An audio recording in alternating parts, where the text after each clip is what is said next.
कानो सरकार हो, आँखा नभए सरकार हो त्यो 0 नम्बर दिने। 3 करोड जनताले उहाँलाई 100 नम्बर दिएको छ। यो कानो सरकारले दिएको 0 नम्बर त। ओहो दर्शकबिन देख्न सक्नुहुन्छ यहाँ के भयो सर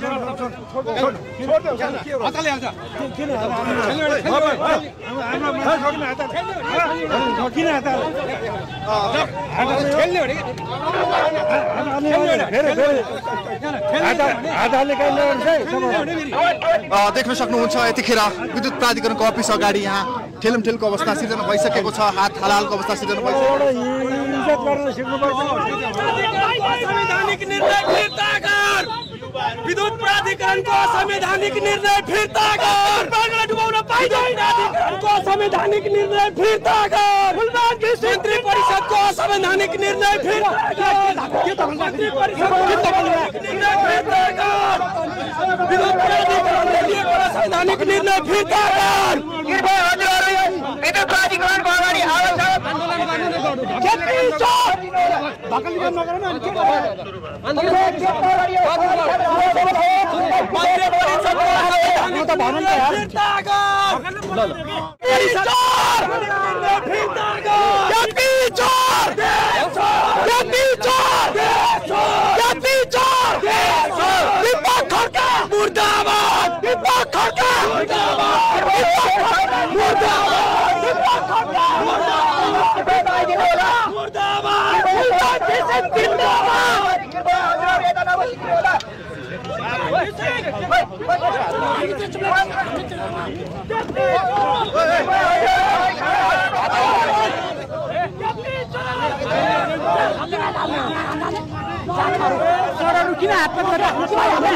हामीले शान्तिपूर्ण आन्दोलन भइरहेको शान्तिपूर्ण आन्दोलन गर्न पाउँछ। हाम्रो अधिकार हो, बुझ्नुभयो?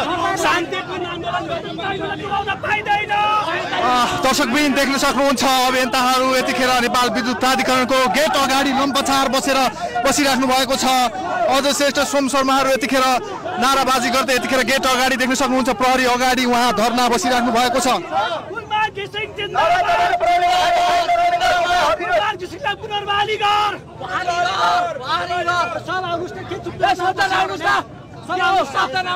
कुलमान किसिमलाई पुनर्बहाली गर।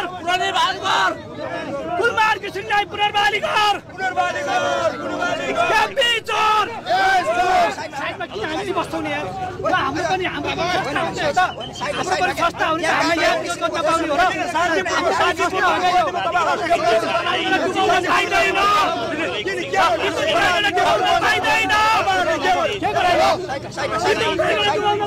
देख्न सक्नुहुन्छ यतिखेर यो अवस्था सिर्जना भएको छ।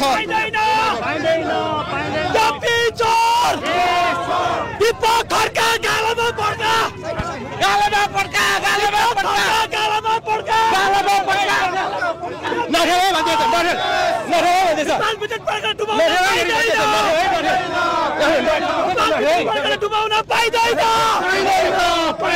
नेपाली जनता जिन्दाबाद जिन्दाबाद जिन्दाबाद। जारी छ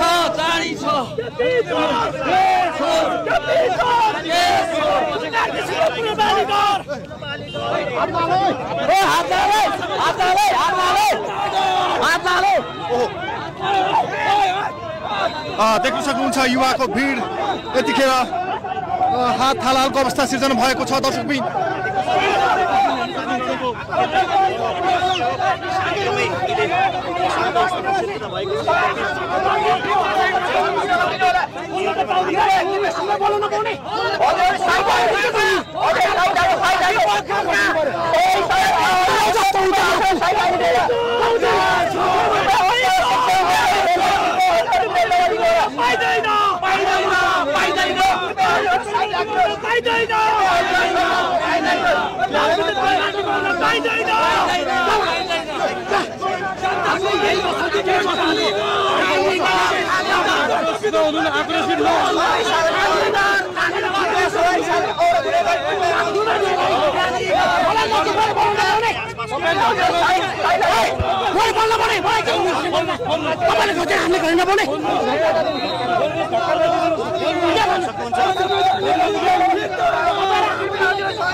हामीले के भनिरहेको छौँ भने यो निर्णय असंवैधानिक तरिकाले भएको निर्णय हामी खाली गराउँछौँ।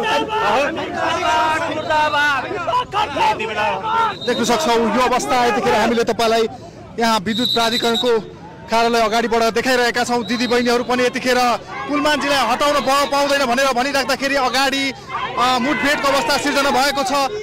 दर्शकबिन देख्न सक्नुहुन्छ।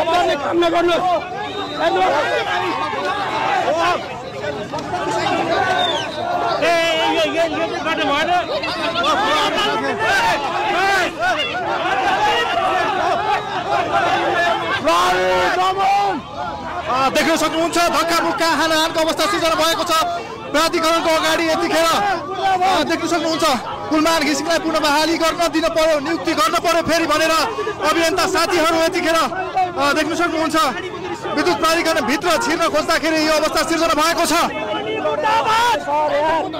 लुटेराहरू छिरो मेरो देशमा, लुटेराहरू छिरो मेरो देशमा, लुटेराहरूलाई बाहिर निकाल, बाहिर निकाल, लुटेराहरूलाई बाहिर निकाल। कुलमान घिसिङलाई पुरा नियुक्ति गर, पुरा नियुक्ति गर।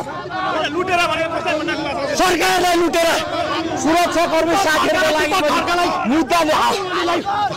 केपी ओली भित्र गएर के गर्नुहुन्छ?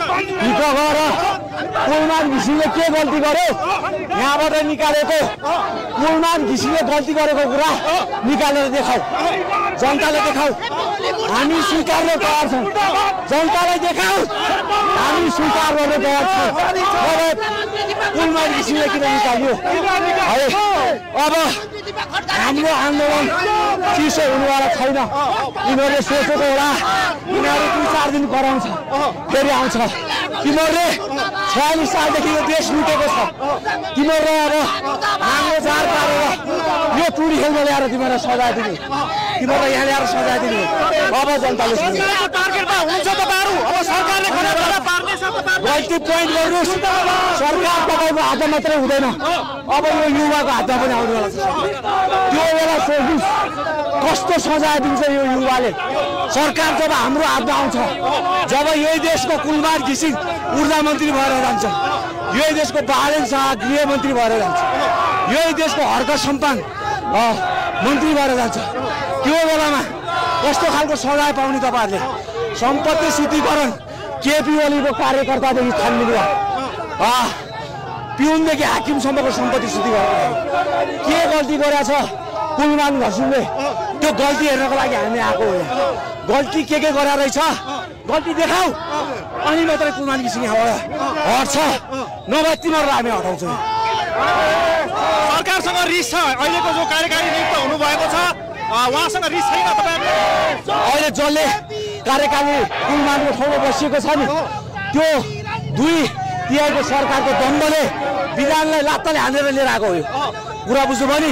यो देश तिम्रो बाउको होइन, तिम्रो बाउको होइन यो देश, हाम्रो पनि देश हो। तिमीहरूलाई जे मन लाग्यो त्यही गर्ने। कति वर्षदेखि तिमीहरूले लुटेर राखेका छौ, एक हिसाब अब यो जनताले निकाल्छ, यो जनताले निकाल्छ। अब तिमीहरूलाई खाल्टो खानेर गाडेर यहाँसम्म तिमीहरूले राखेर मोह दलेर 5-5वटा दरको अरिङ्गा छोडिदिन्छौ तिमीहरूलाई। खबरदार मेयर साहब, टुकुचा जस्तो पवित्र ठाउँमा ल्याएर यो अपवित्रता लुटेराहरूलाई गाड्न पाइँदैन। यिनीहरूलाई गाड्ने ठाउँ हामी मिलाउँदैछौँ है। यसको हिसाब किताब अब आइसकेको छ, अब जनताले गर्छ। यो जनता पराकाष्ठमा आएको 2/3 दम्बमा आएको यो जनता हो। तिमीहरूले आफ्नो नातागोतालाई भर्ने ठाउँ 886 मा पनि हेर 886 सम्झौतामा पनि कोही साला कोही साली कोही निजीको स्वास्नी लिएर भरेको छ। अहिले हामीले तिरेको कर कहाँ गइराखेको छ? विद्युत प्राधिकरणको अफिसमा आएर नाटक नदेखाऊ, काम गर्न देऊ भन्नुभएको छ अहिलेको सरकारले। यसले यो डाकाले काम गरे भए देशमा आज चाहिँ 10 वटा लासमा 5 वटा लास बक्समा आइरहेको छ। डाकाहरू तिमीहरूले काम गरे भए हामी पनि व्यापार गरेर खाएर बस्थ्यो होला क्या। इन्भाइरोमेन्ट छैन, लखेटिनु लागेको छ। यो देश सोमालियामा पुर्याउने को हो भनिदिनुहोस् हामीलाई। धन्यवाद तपाईँको पत्रकार मित्र। त देशको 77 जिल्लामा हो मर्दै गरेर आएको, फाल्ने मात्रै किन? मारिदेऊ, गोली हानेर मारिदेऊ। म मरेर यो देश समृद्ध हुन्छ भने मर्न तयार छौ, तर तिमीहरू लुटेरहरूलाई त्यहाँ बस्ने अधिकार छैन। ज्यान फालेर देख्न सक्नुहुन्छ धेरै अभियन्ता साथीहरू, त्यसै गरी महिला दिदीबहिनीहरू पनि यतिखेर कुलमानजीलाई न्याय मिल्न पर्यो भनेर यहाँ आइराख्नु भएको छ। देख्न सक्नुहुन्छ सरकारले विरोधी देख्छ तबसम्म सदन पनि ठप्प हुन्छ, सडक पनि ठप्प हुन्छ। स्वाभाविक कुरा। जनताले साथ दिए त सबै कम देख्छौँ हामी। जनताले साथ दिनु पर्दैन, हामी एकै हिरो छौँ त। हामी वान म्यान आर्मी बनाएको छौँ त। जनता चाहिएन क्या हामीलाई। हामी जो सक्छौँ, जहाँ सक्छौँ, जसरी सक्छौँ त्यसरी नै लड्छौँ। जसरी जायज मुद्दाहरूमा पनि जनसहभागिता एकदमै कम हुन्छ नि, किन हुन्छ? जनता सबै कहाँ छन्? यहाँ सबै केपी ओली, प्रचण्ड र शेरबहादुरले सब विदेश लखट्याएका छन्। अनि यहाँ को आउँछ जनता? आज हामीलाई जनता भौतिक रूपमा होइन, डिजिटल माध्यमबाट सामाजिक सञ्जालबाट सहयोग गरिरहनु भएको छ नि त। आज यसमा जनतालाई बस्ने ठाउँ नै बनाएको छैन नि त। सब त्रिभुवन पनि विमानस्थलबाट हटाइरहेको छ, पठाइरहेको छ। यस्तै निर्णय गरिरहँदा जनता सडकमा नआउन् भनेर सबलाई विदेश धपाएको छ। अनि विदेशमा जनता कहाँ आउन सक्छन् हजुर? भोलिको दिनमा के हुन्छ तपाईँहरूको आन्दोलनको रणनीति? जबसम्म कुलमान घिसिङको पुरै नियुक्ति हुँदैन तबसम्म हामी यसरी चुपचाप लागेर बस्नुवाला छैनौँ। बरु मार्न सक्छ भने मारोस्। प्रहरीलाई पनि हाम्रो अनुरोध हो, गोली ठोक्ने आदेश लिएर आओस्। ओली तेरो पाराले दुःख पायो साराले, ओली तेरो पाराले दुःख पायो साराले, ओली तेरो पाराले दुःख पायो साराले, ओली सरकार मुर्दाबाद मुर्दाबाद मुर्दाबाद। दुःख दिएको हो मन्त्रीजी, प्रधानमन्त्रीज्यूले दुःख दिएको हो जनतालाई। सरकारले दुःख दिएको छ। यो एजेन्डा जनताको एउटै छ, कुलमान घिसिङ निकाल्नु पाइँदैन, भ्रष्टाचारी सरकार चाहिँदैन। यो देशैभरको शाखा शाखाबाट जनता विद्युत प्राधिकरण घेर्न जाँदैछ। यो त यो पहिला सुरुवात हुँदैछ आजबाट हेड अफिसबाट। ठप्प पार्नु सबै देशको यो जनताले पार्छ, पार्नेवाला चाहिँ हामी पार्छौँ। आजै यो हामी भित्र छिर्नेवाला छौँ। के हो तपाईँहरूको माग? आज यहाँ धेरैजना आउनु भएको छ, यो प्रहरीको घेरा तोडिसक्नु भएको यो कुलमानको जुन 4 वर्ष कार्यकाल थियो, त्यो कार्यकालभित्र राम्रो सक्षम प्रशासकलाई काम गर्नु देऊ, काम गरी खान देऊ भन्नु खोजे हो, अरू केही होइन।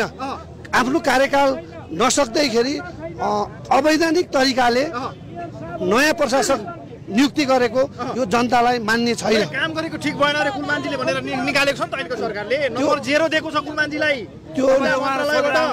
त्यो कानो सरकार हो, आँखा नभए सरकार हो। त्यो 0 नम्बर दिने तिनको जनताले उहाँलाई 100 नम्बर दिएको छ। यो कानो सरकारले दिएको 0 नम्बर त आँखा नभए सरकारले दिएको।